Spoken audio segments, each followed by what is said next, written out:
Hello there, my name's Carl Surgeson and I'm a local chef in Surge's Delicatessen and Restaurant in Spalding.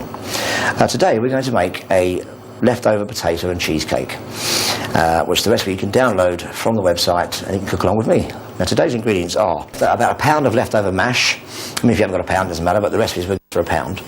You need the tops of 2 spring onions and half or whole, depending on the size of your onion, finely chopped, some parsley for garnishing, some breadcrumbs, some leftover cheese in your fridge, it doesn't matter what cheese it is, any kind of cheese, an egg to bind the potato mixture, and also thereafter an egg per person for poaching to put on top of your potato cake when it's made. You'll also need some oil and some butter for frying, a little bit of vinegar to go in your water when you poach your eggs, which will help your eggs from spreading in the pan. Right, so let's get going. First, say with the mash. We've got the mash here. We'll move the mash to one side for the moment and we'll prepare the other ingredients that we need to cook. So we've got our onion, which we've already peeled. Okay. Now if the onion's quite large, then perhaps you only need half an onion. So decide for yourself how much onion you'd like in your potato cake. If you like the flavour of onion, use the whole one. If you don't, use half. We'll just finely chop this.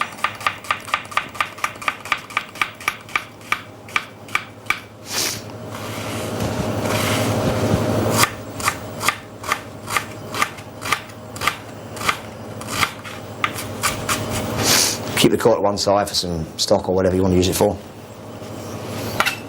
We don't like to put it in our potato cake because the core is a little bit bitter, but we need to do a long cook on the stove for a stock. That will take that bitterness away. We've got a little pan here. I'm going to turn that on. Medium high. A little splash cooking oil. Just a little bit. We'll add onions to that pan and we're going to sweat them off again. We're going to without colour. So put them straight into there.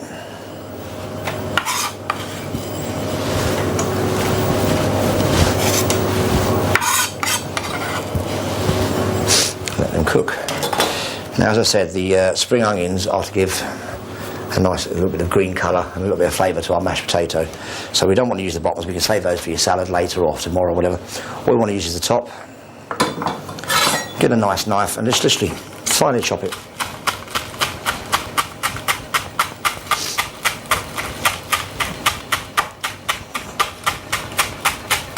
And yeah, all we want to use is the green. We get to about there. Stop, and that's perfect to use for your salad another day. Okay, so just check that they're all broken up properly. Sometimes when you chop spring onions, they don't always break up, and add that to your mashed potato.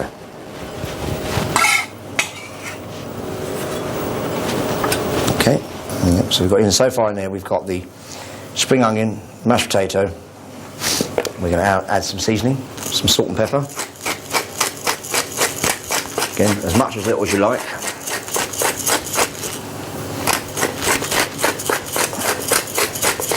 And bear in mind, if this is using up leftover mash, it may already be seasoned, so check to make sure you know whether it's been seasoned. Have a little taste. If you like this recipe that much, you might even use fresh mash, in which case season away. Okay, got our onions frying off.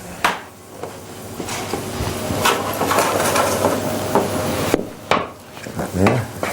And again, we want to fry them without colour, just to take away the harshness of the raw onion and get the flavour.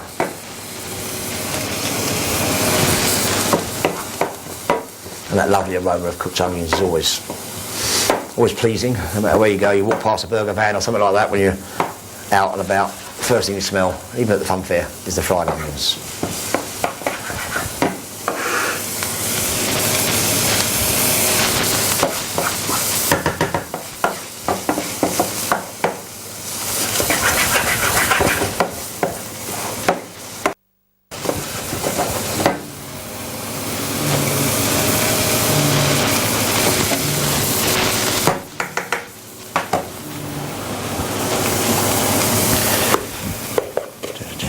So give that a little mix.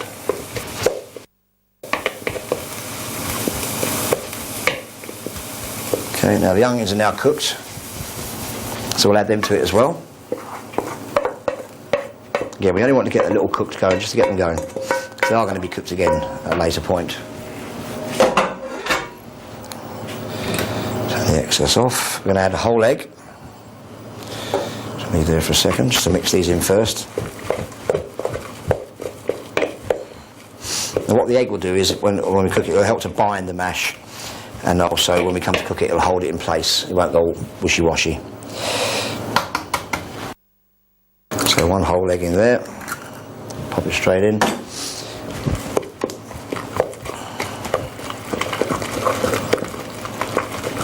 Give it a good mix.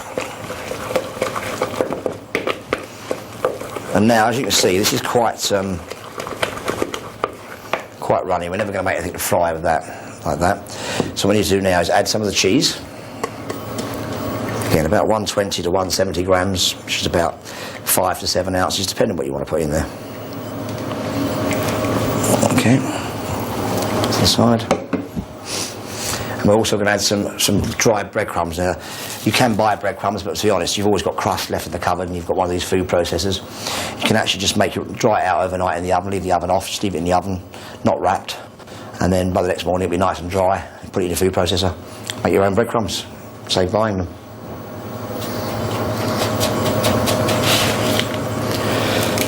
So, again, the amount is to your discretion. You want to get this mixture so that it's nice and firm, but not too firm, so it's like a solid.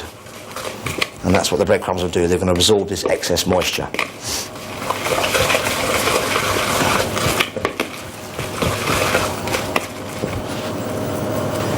Okay, a few more breadcrumbs. There we go.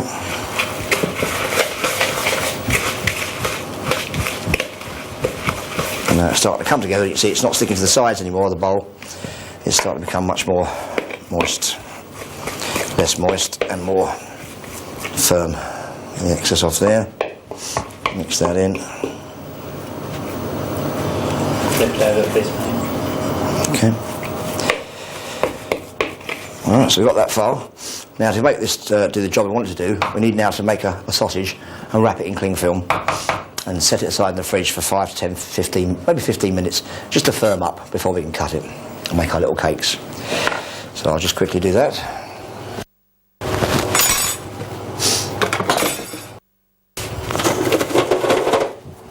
Piece of cling film.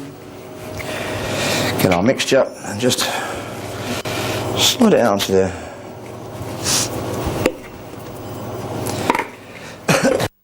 Cling film, we should roll the cling film over. You should be able to get that right there.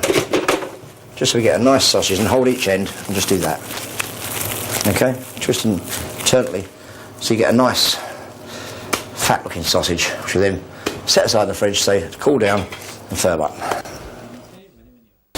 Right, okay, so we've now got our potato cake is rested in the fridge. It's now time to turn it into little cakes. So best thing to do is leave it in the cling film and strip off the fine end, just here. Keep that, obviously we use it, but we want that way, it's a nice shape, okay? And then we'll get to probably about 3/4 of an inch thick there, and cut straight through. The reason I leave the cling film on is at the moment, it'll hold the potato cake together, and so we're ready to get to the next job. So we'll do 2 of those. You do 2 of these per person, or per portion. Once you've tasted them, you might try 3. We'll just have to wait and see. Okay, set the rest aside for other jobs. Right. Now, gently remove the cling film. You might just slip it with a knife just to get in easier. It should come straight off the top. Do make sure you've got it all off, because if you haven't, when you come to fry, it'll be a bit of a disaster. Yeah, you should be able to lift it off like that quite easily. Okay, one there. And then we've got some flour here, which I showed you earlier. Now what we need to do is just put these into the flour and just roll them about in the flour a little bit. Bear in mind, this is mashed potato, it's quite delicate. And just pat off any excess. Just use your hand just to reshape so you've got a nice little round little cake. So all the excess flour, just gently brush it off, put it on one side. Get your next cake, do the same. Roll all the edges in the flour. Other side, put a bit on top. And again, just pat it with your hands, and these bits will come off quite easily.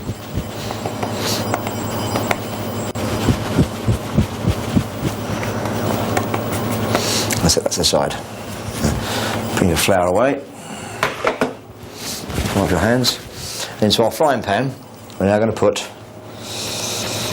on high a little bit of oil and a little knob of the butter as well. Just a little knob. That'll add flavour to your cake, and it helps to brown it in the pan and give it a nice rich taste. Okay, let's wait for that pan to get nice and hot. Also, whilst we're frying these, we're also going to poach our eggs. Now that water's on, and you see a little splash of vinegar in your water will help much more readily. Any vinegar, malt vinegar, sherry vinegar, white wine vinegar, whatever you've got lying around the cupboard really. Just a little splash, don't need much.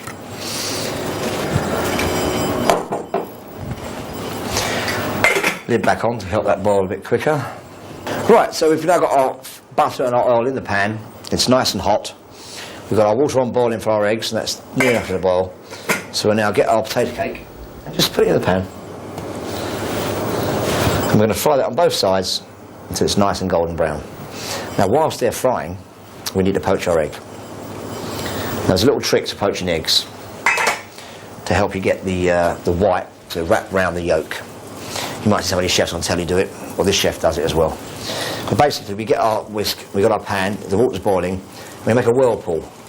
Get that really going, so that in the centre of our pan, it's whizzing round like so.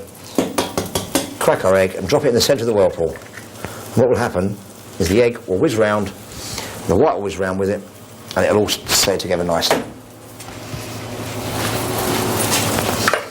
And that should poach away happily.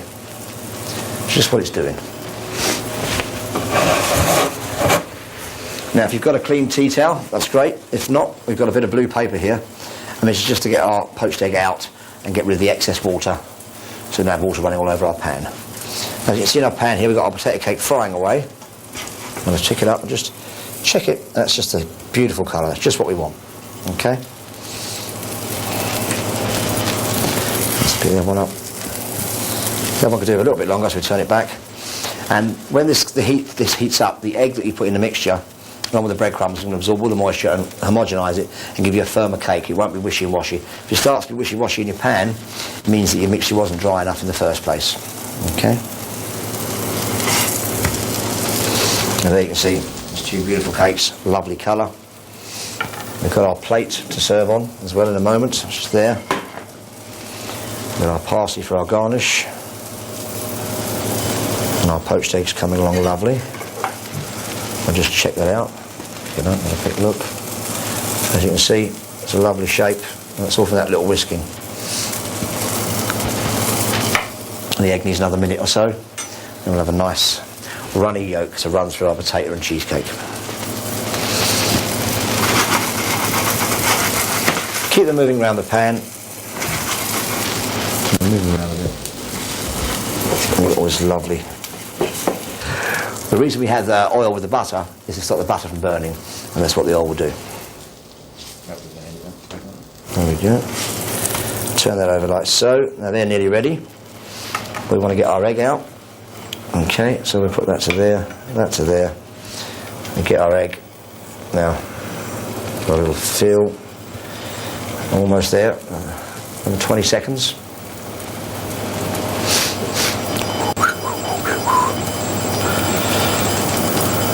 Right. Okay, poached egg. Out she comes. Drain off the excess and then roll it onto your pan. There. You get a little knife. If you want to make it fancy, you can take off these little straggly bits that are around the edges. Just remove them gently. And then dab your egg. Just keep it warm in the cloth like that for a few seconds while we plate up our potato cakes. We'll move our pan of water out of the way. Cake number 1, cake number 2,